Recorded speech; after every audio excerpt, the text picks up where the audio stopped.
As Hitler marched triumphantly across Western Europe in the early summer of 1940, his fellow dictator in Italy, Benito Mussolini, dreamt of a similar campaign further south.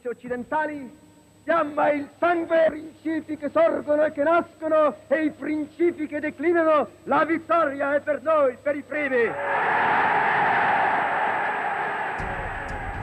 His dream was to build a new Roman Empire that would see Italy expand not only along the northern Mediterranean coast, but south through North Africa. He would turn the Mediterranean into Mare Nostrum, our sea. But it was a dream that would turn into a disaster. It would lead, in due course, to Mussolini's death and fatally overextend his German ally.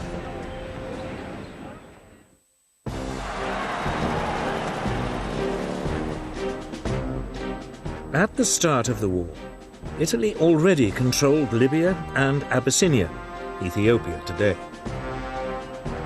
Mussolini calculated that if he could take British-controlled Egypt and Sudan, he would be able to create a huge swathe of Italian-controlled territory. It looked like an easy campaign. Italy had 10 times more troops in the region than Britain.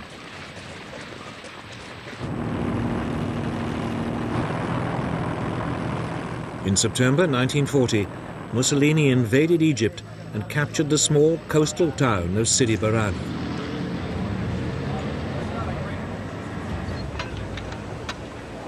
There, the Italians stopped and dug in.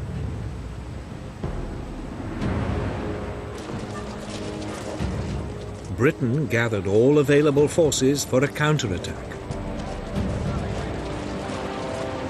On December the 6th, 1940, they moved in across the desert.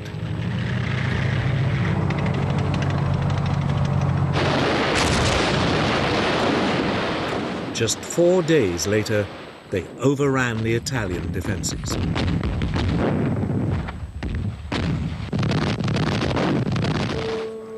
Nearly 40,000 Italians were taken prisoner.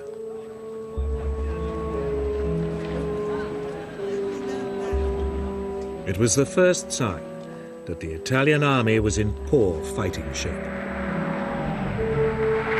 The remainder of the defeated Italians retreated back across the Libyan border.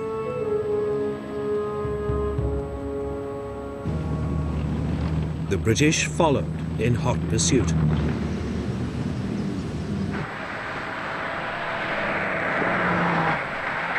In barely a month, the Western Desert Force, as it was called, had advanced almost 600 miles across Libya.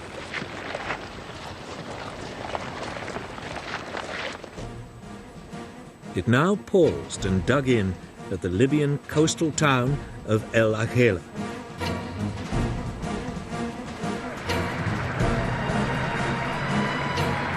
Almost half of Italy's Libyan empire had been seized and over 100,000 Italian troops taken prisoner.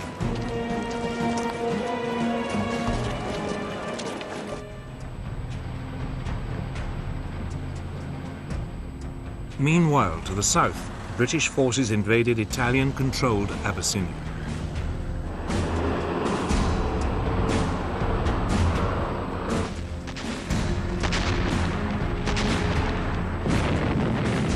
The fighting lasted for nearly 12 months. The rugged terrain made communications and transport difficult. But in the end, the Italians were forced to surrender.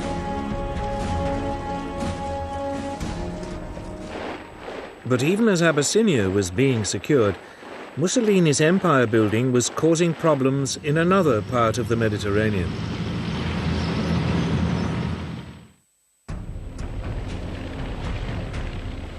Nearly 2 years earlier, in April 1939, as part of his plan for a new Roman Empire, Mussolini had occupied Albania. The following year, he demanded Greece become an Italian colony. When the Greeks refused, he invaded.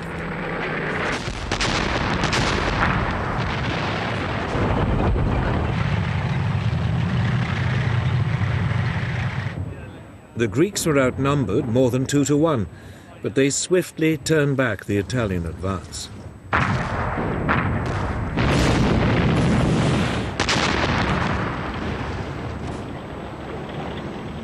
By the beginning of March 1941, the Italians had not only been pushed out of Greece, but out of much of neighbouring Albania too.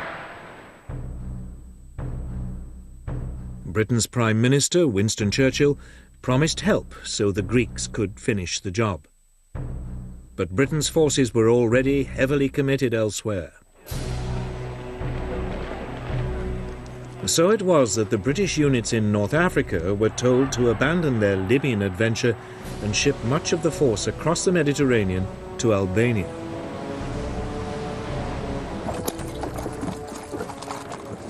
As the Italian troops were now pushed back, Mussolini's Balkan ambitions fell apart. The Italians were in deep trouble.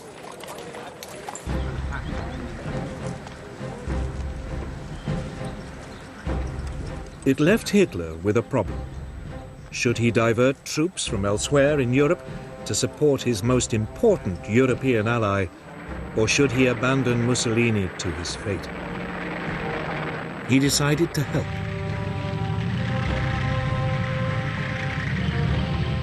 In April 1941, over 500,000 German troops swept down into Yugoslavia and Greece.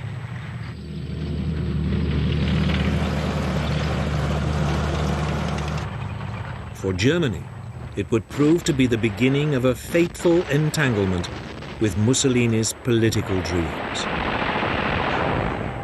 But at first, all went well.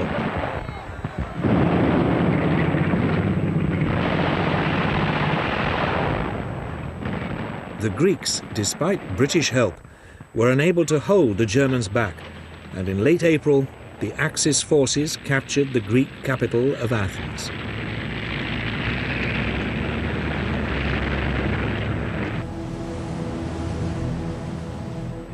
Some 30,000 men were evacuated to the British-controlled island of Crete.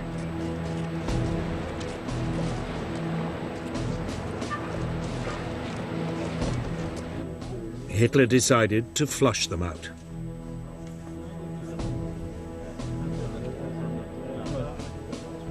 He had at his command some 22,000 parachute and glider-borne troops, backed up by 150 Stuka dive bombers. The landings began at first light on May the 20th.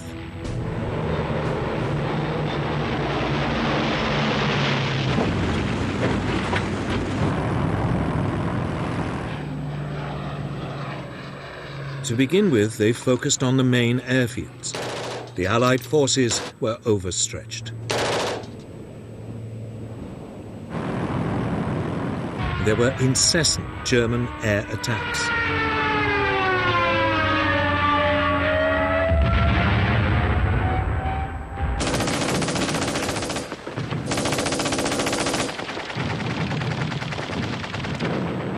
The Germans soon captured the airfields and began to fly in reinforcements.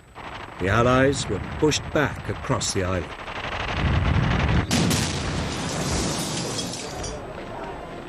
Two weeks later, it was all over. 15,000 Allied troops had to be evacuated.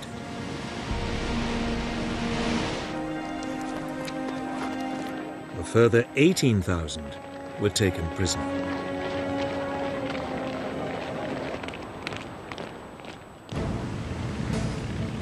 The Axis powers now controlled much of the Mediterranean and the critical supply routes to North Africa.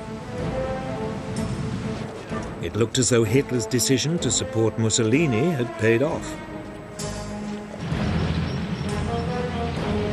He was poised to drive Britain out of the entire region.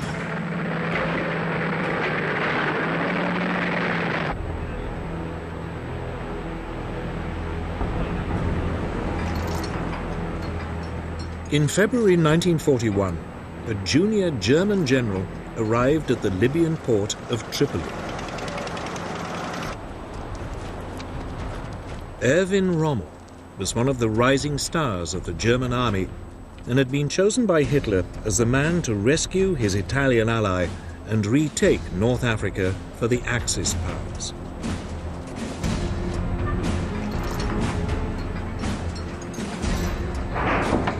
The first units of his Africa Corps were soon landing. Some 16,000 men and over 100 tanks had been diverted from the European front.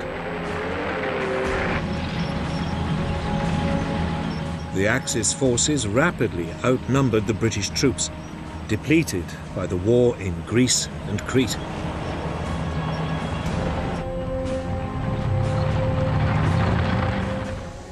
Rommel advanced towards the British positions at El Agheila and attacked.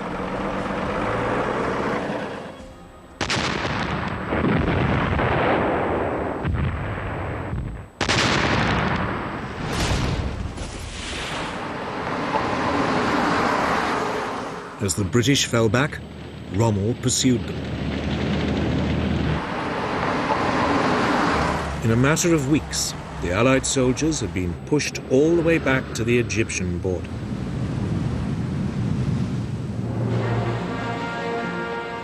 But in the retreat, a division of Australian troops had been cut off by the Germans in the Libyan port of Tobruk.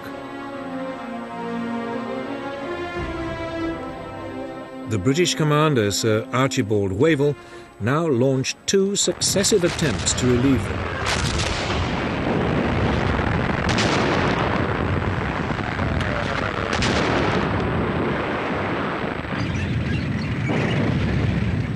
Both were fought off by Rommel's now well-encamped troops.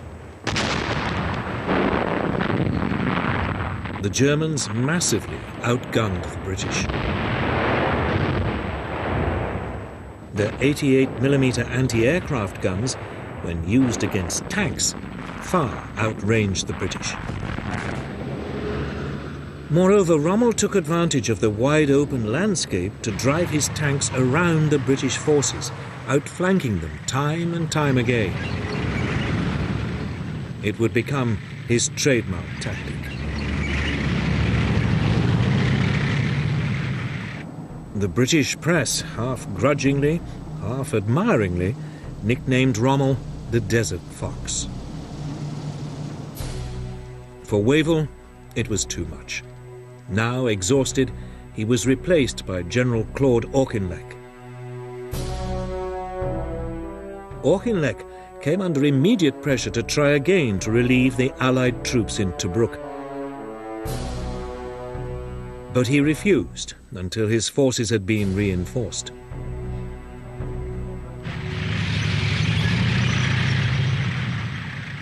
Then, on November the 18th, 1941, he launched a major assault.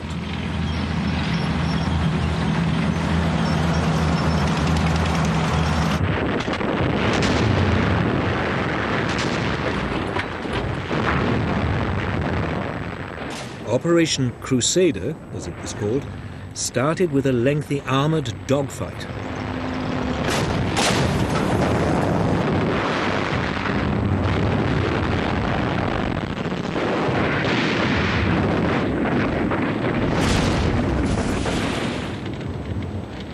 Again, the British tanks suffered heavy casualties. But the infantry slowly moved forward.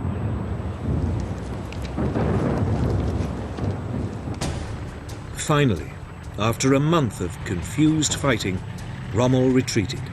Tobruk had been relieved. The Axis units fell back along the coast, all the way to their starting point at El Agheila.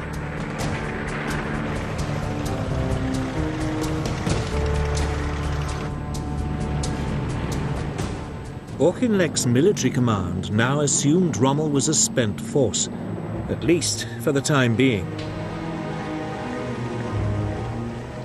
Its units were dispersed to bases along the coast for a badly needed refit.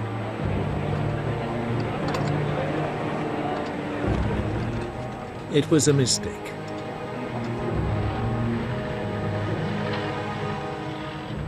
Two months later, in January 1942, Rommel's Afrika Korps was back on the attack.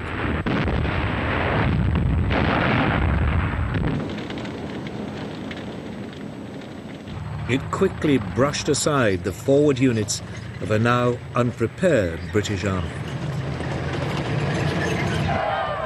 The chase along the coast of Africa began all over again.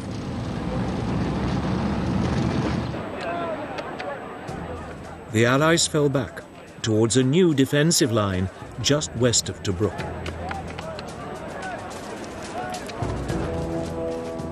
Here, a series of defensive positions, known as the Gazala Line, were constructed. Rommel attacked it at the end of May 1942.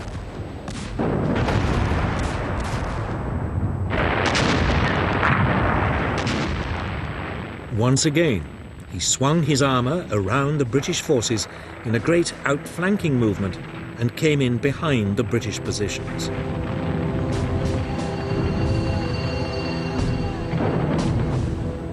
But this time the British were prepared for it and tried in turn to outflank Rommel.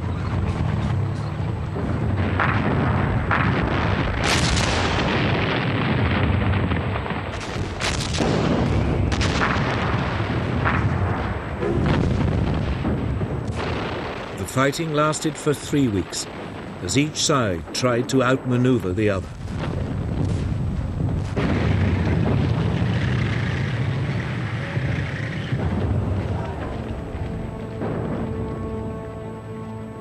Eventually, the British were forced to retreat. 3 days later, the Germans overran the Allied positions. Rommel pressed home his advantage.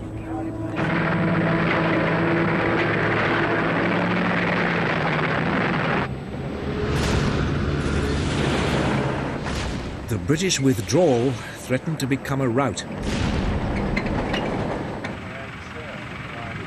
Finally, Auchinleck turned to face his enemy at the Egyptian village of El Alamein.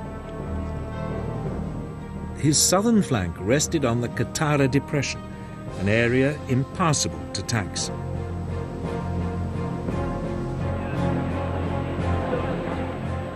On July the 1st, 1942, Rommel attacked again.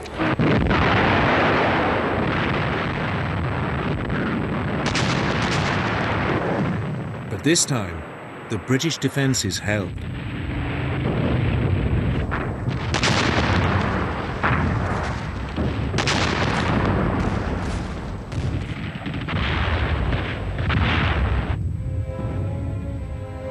Rommel, with his supply lines stretched and now seriously short of fuel, was forced to give up.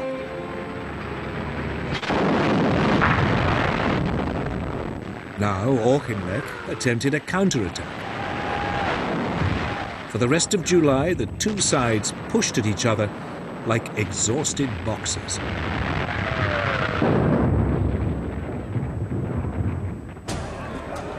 Churchill was furious at the lack of British progress and now visited Egypt.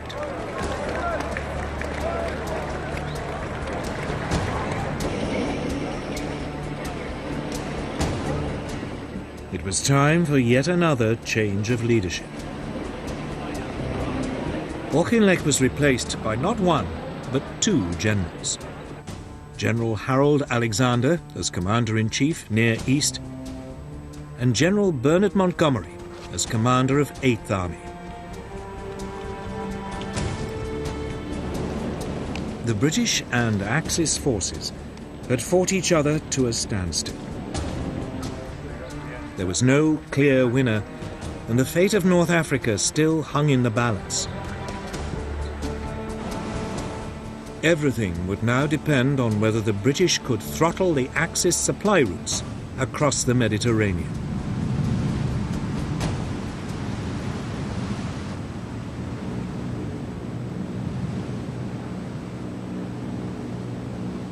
For the first months of World War II, the Allies had enjoyed unchallenged control of the Mediterranean Sea. Britain's oil supplies from the Middle East passed through it undisturbed, and communications with the Empire in India and the Far East were secure.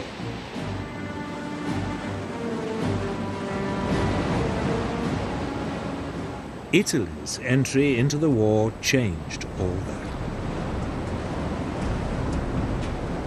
Its naval fleet was modern and well equipped. The Italians now concentrated their fire on the strategically crucial British-controlled island of Malta. The island was an important refueling base for British submarines and aircraft in the eastern Mediterranean.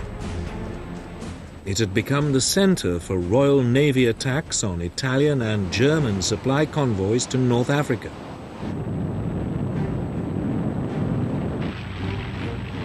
In summer 1940, Italy bombed it.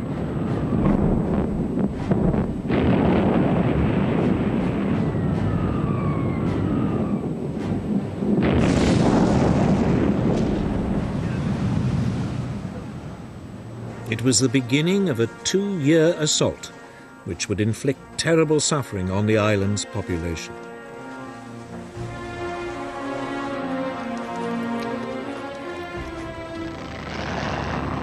Yet for all Malta's strategic significance, Britain was caught on the hop.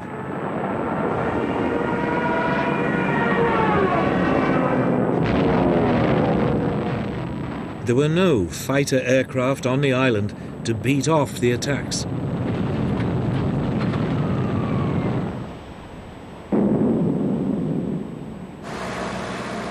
Then, almost by accident, 4 Gladiator fighter biplanes were found in crates on the island. They were hastily assembled.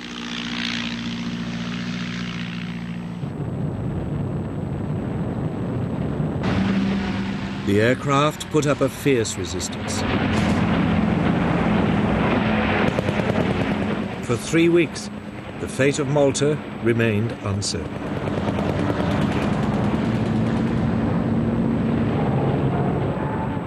Then, finally, British fighter reinforcements arrived, and the Italian bombers were temporarily beaten off.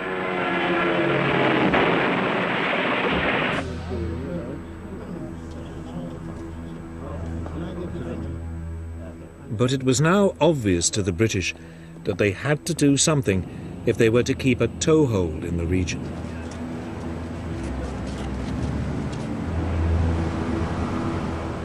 That winter, Britain launched what it hoped would be a knockout blow against the Italian Navy.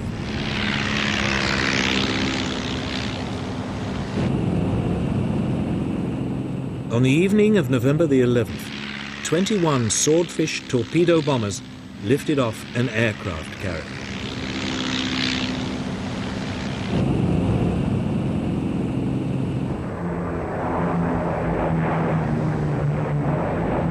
They swept in on the Italian fleet, anchored in its base at Taranto.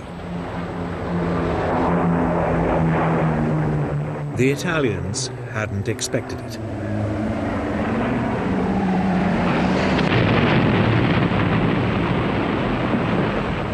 Three of Italy's 6 battleships were crippled. 4 months later, Britain struck again.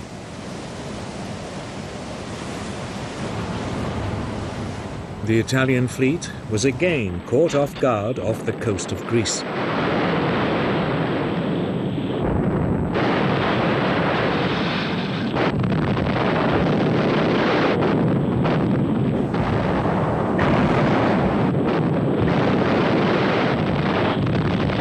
A 4th Italian battleship was damaged.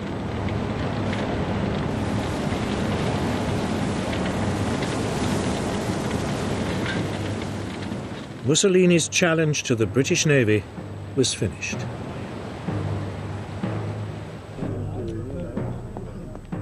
It was a turning point for Hitler, too. It was now clear that Italy could no longer be depended on to maintain control of the Mediterranean. It meant his supply lines to North Africa were at risk of being cut off. Germany decided to take a direct hand.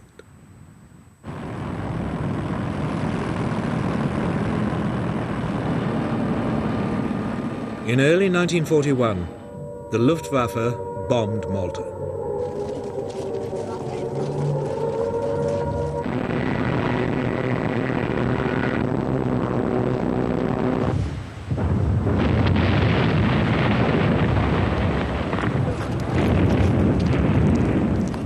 The island took another severe battering.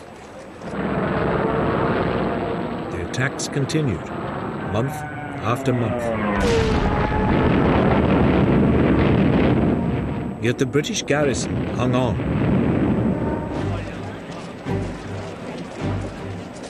During an interlude in the German bombardment in autumn 1941, it even managed to step up its attacks on the Axis supply convoys to North Africa.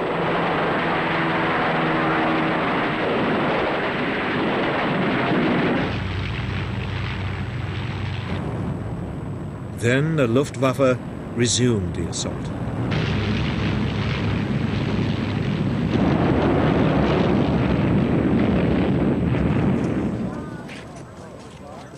But despite the battering, the people of Malta held on.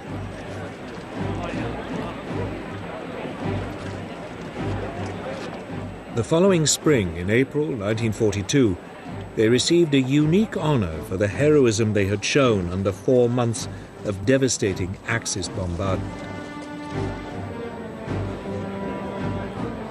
The island was awarded the George Cross, Britain's highest award for civilian courage.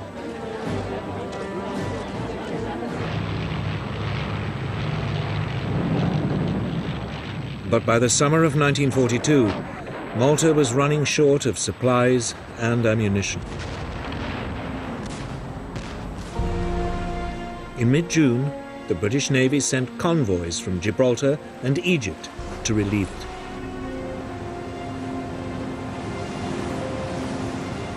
But the Germans were waiting.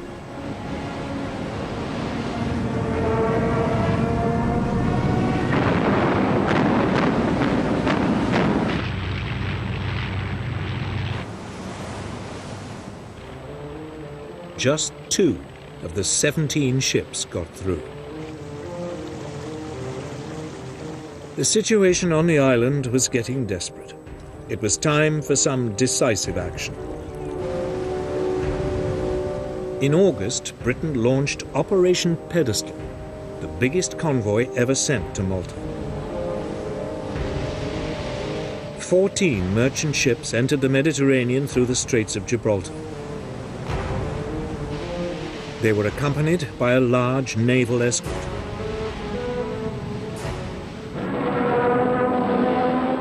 Almost immediately, they ran into German opposition.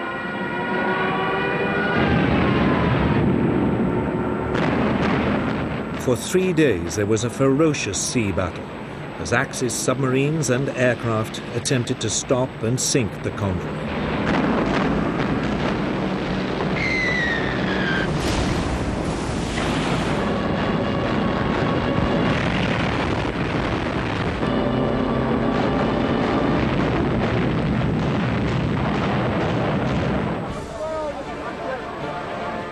Finally, on the 4th day, 5 of the British merchant ships made it into port.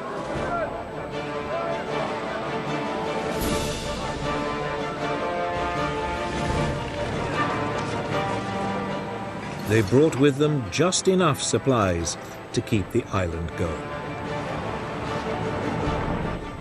Malta had been rescued. It meant the Allies could continue to harass the Axis supply lines to North Africa.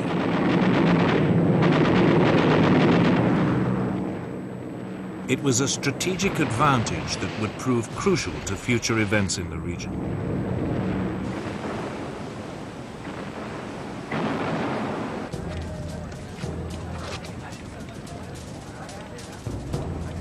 In North Africa, Churchill's orders to his new team, Generals Alexander and Montgomery, were simple: destroy the army commanded by Field Marshal Rommel.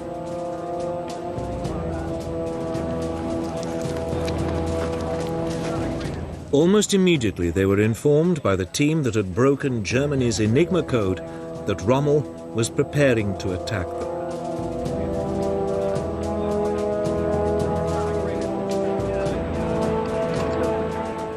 Montgomery assumed the Desert Fox would try another of his outflanking moves and fortified the ridge of Alam Halfa, just to the southeast of El Alamein.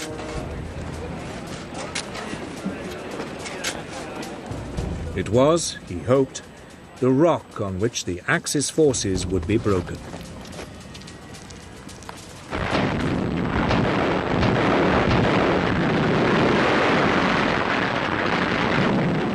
When it came, the fighting lasted for 3 days.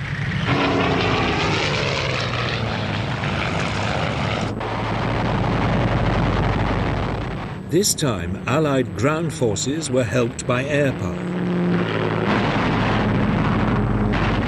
The RAF played havoc with the advancing German tanks.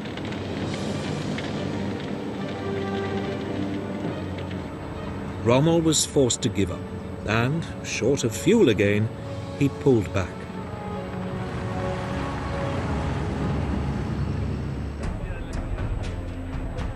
It was now Rommel's turn to dig in. He chose a line between the impassable sand sea of the Qattara Depression and the Mediterranean coast.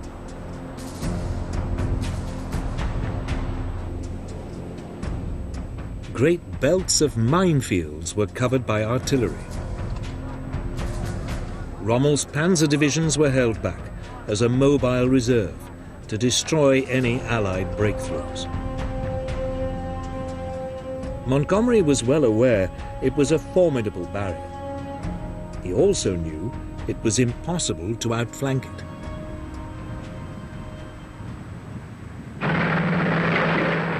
His only option was to punch his way directly through the middle of the Axis defenses. He was helped by a flood of new equipment from the United States, which included the new American Lee and Sherman tanks with 75mm guns. At last, the Allies had a weapon which could match the Germans.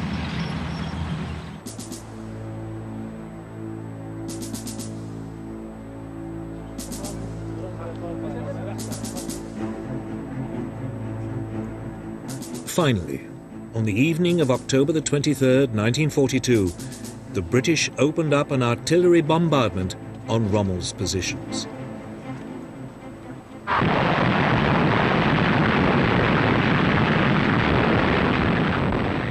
The Battle of El Alamein had begun.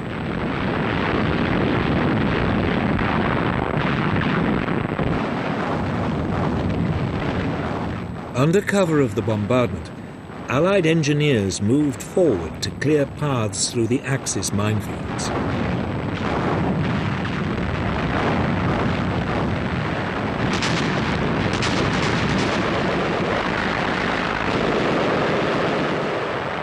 British, Australian, New Zealand and South African divisions fought to drive a hole through Rommel's defences.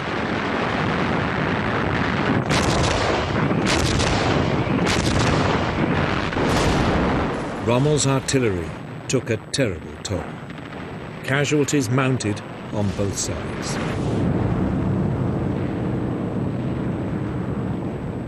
The Axis forces were harried by Allied air power.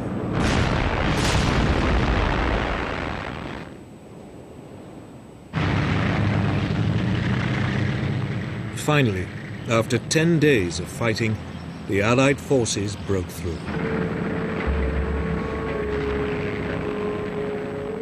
The following day, Rommel retreated.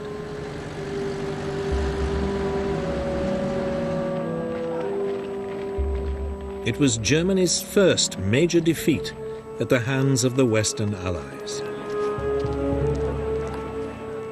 Churchill was triumphant.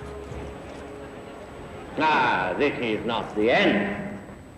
It is not even the beginning of the end. But it is perhaps the end of the beginning.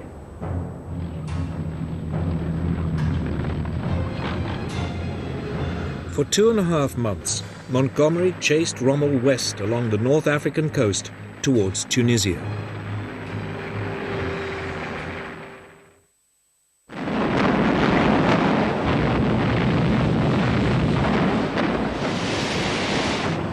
Meanwhile, an Anglo-American force had landed 1,000 miles to his rear in French North Africa, Morocco and Algeria today.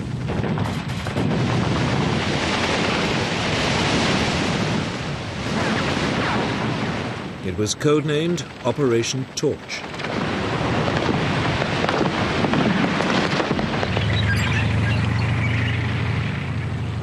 The Allied First Army was soon moving eastwards towards Tunisia.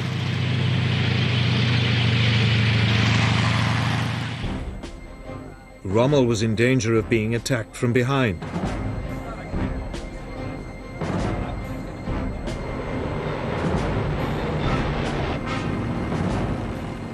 Over the next few days, the Germans flew in tens of thousands of troops from Europe to save Rommel and shore up the German position in North Africa. Finally, in late February 1943, Rommel, reinforced, set up a new defensive line 100 miles inside Tunisia and turned to attack Montgomery's advancing forces.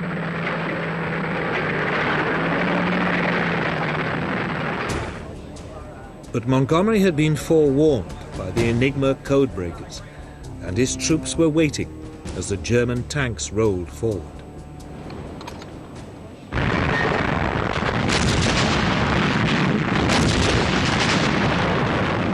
British artillery broke up the assault, and the panzers were quickly halted. It was Rommel's last battle in North Africa.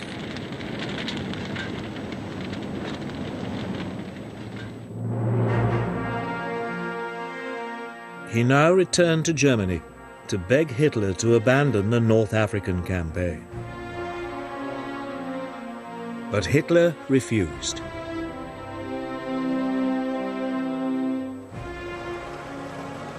It was a misjudgment. As Montgomery's Eighth Army now pushed up from the south, the Anglo-American First Army squeezed in from the west.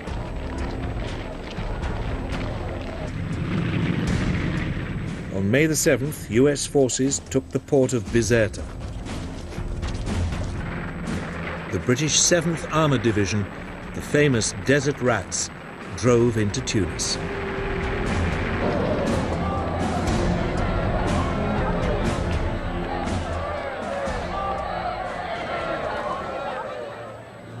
The Allies' pincer closed, and the Axis troops were trapped. 5 days later, 250,000 German and Italian soldiers surrendered. It was more than twice the number that had surrendered at Stalingrad 4 months earlier. For Germany, it was another momentous disaster. The following day, the British Regional Commander-in-Chief, General Harold Alexander, signalled Winston Churchill, "Sir, it is my duty to report that all enemy resistance has ceased. We are the masters of the North African shores."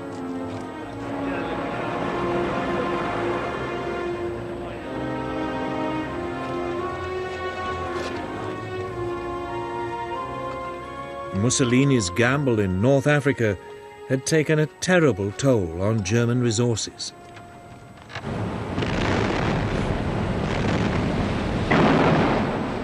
It was about to have even more serious consequences for both him and Germany.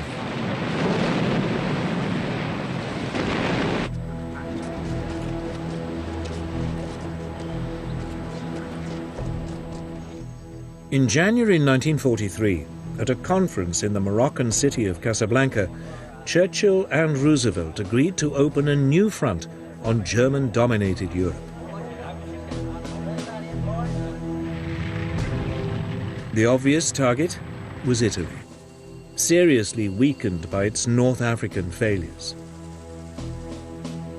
The only question was, where should the invasion begin? Should the route go via Sardinia or Sicily?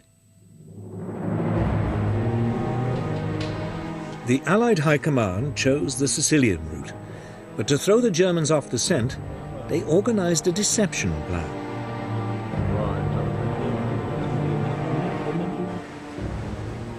Operation Mincemeat was launched. A corpse was dropped off the shores of Spain carrying false papers. When it was washed ashore in May 1943 and the papers passed to the Germans, they revealed that the Allies would pretend to attack Sicily, but that their real target was Sardinia.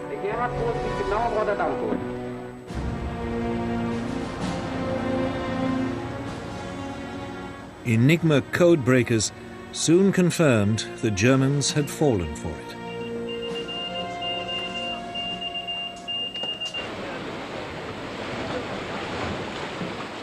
Six weeks later, the British 8th Army, under Montgomery, landed in the southeast corner of Sicily.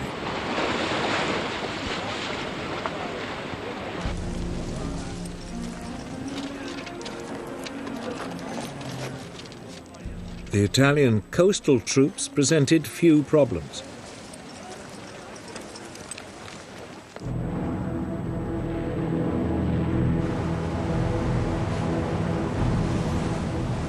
Further west, the US 7th Army landed in the Gulf of Gela.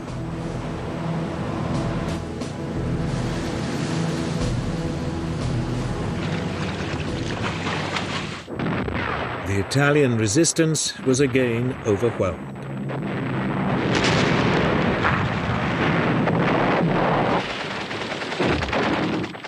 For the Italian people, the invasion of Sicily was the final humiliation.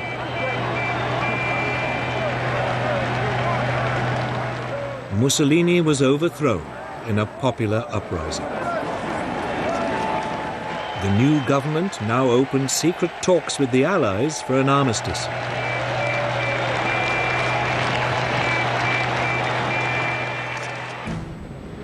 For Hitler, it was another nightmare. He was now forced to pour in yet more scarce resources to protect his southern flank. He told his commanders that even if Italy surrendered, they should fight on.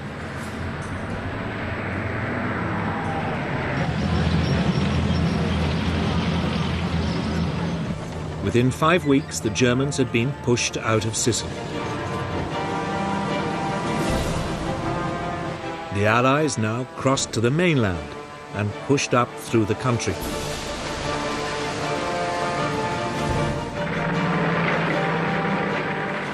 US troops moved up the west side. British troops moved up the east.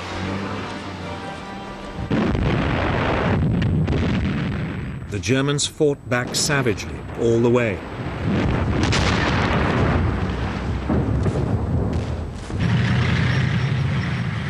Even so, Naples fell to the Allies on October the 1st, 1943.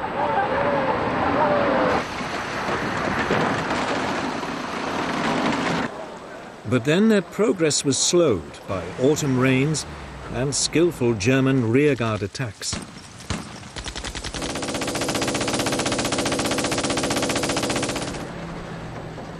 It was not until the end of November that Allied forces finally reached the Gustav Line, the first of a series of German defensive positions cutting across Italy.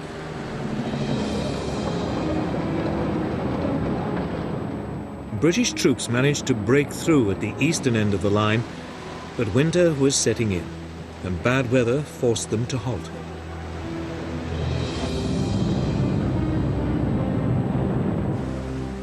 Nevertheless, in the west, US forces attempted to outflank the German defences by taking to the sea.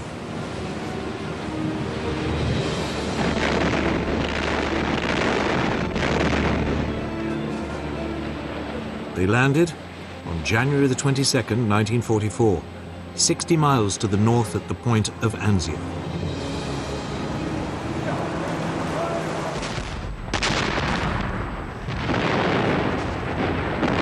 But here, amidst fierce fighting, they were pinned down and nearly driven back into the sea.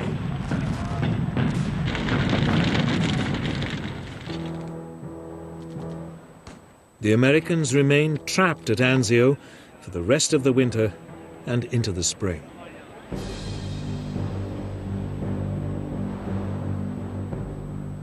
Meanwhile, in the center of Italy, the key to breaking the Gustav Line was the towering Monte Cassino mountain complex.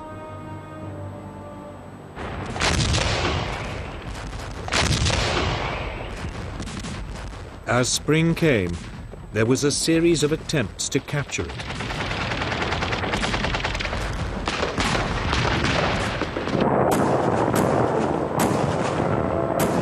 Each assault failed.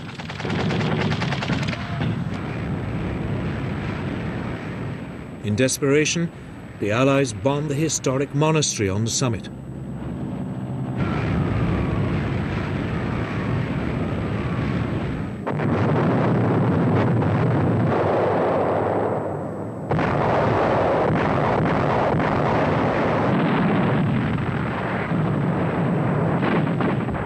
But the Germans hung on.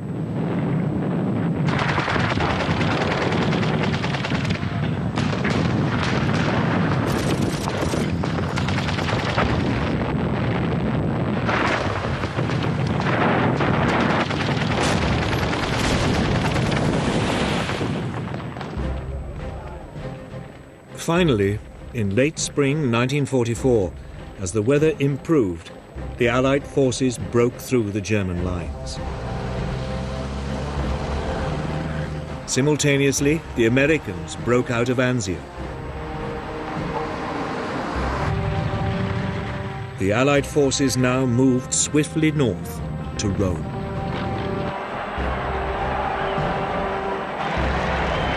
The Italian capital was liberated on June 4th, 1944.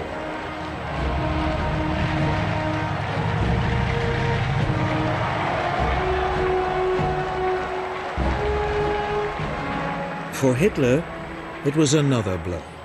He was now hanging on to Italy by his fingernails.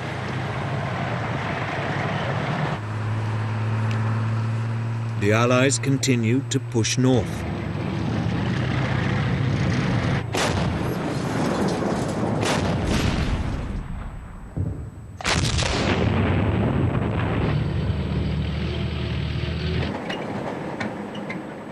The German defenders finally fell back to the formidable Gothic line, just north of Florence.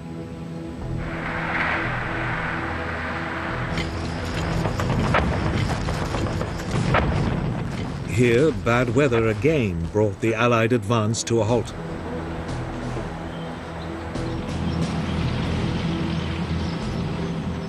It wouldn't be until the spring of 1945 that the campaign could resume and Italy was finally won.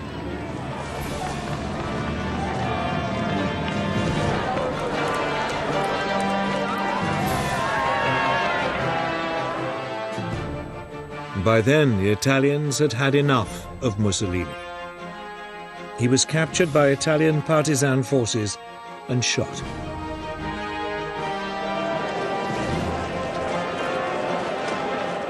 His corpse was hung by its heels in Milan.